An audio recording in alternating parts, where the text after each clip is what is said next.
দেখো বন্ধুরা, আমি আমসত্ত্ব বানানোটা দেখিয়েছিলাম, তা আমি দুদিন রোদে দিয়েছিলাম, তা ছাদে গিয়ে রোদে দিয়েছিলাম, তা সেটা তৈরি হয়ে গেছে। এবার একটু কেটে তোমাদের দেখাচ্ছি। দেখো,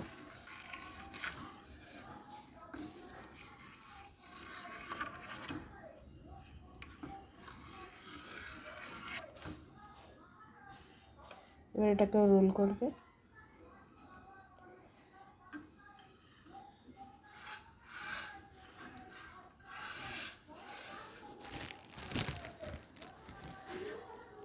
এই দেখো, দেখেছো কালারটা কত সুন্দর এসছে না?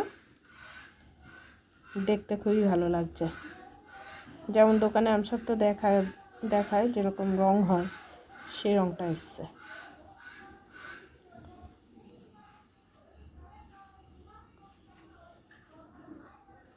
এই দেখো, দেখেছো খুব সুন্দর এসছে না রংটা?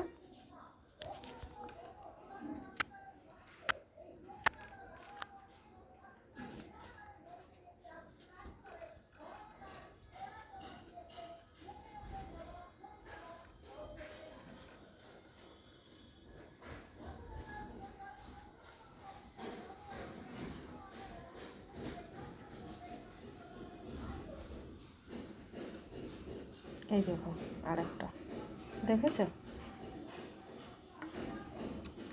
চিলি ফ্লেক্স দেওয়াতে কালারটা আরও ভালো লাগছে। দেখো,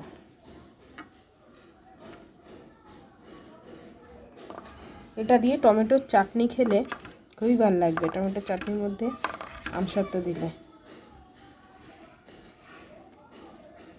তা আমার আমসত্ত্ব তৈরি। তোমরাও এরকম করে বাড়িতে বানাবে, খেতে খুবই টেস্টি হয়।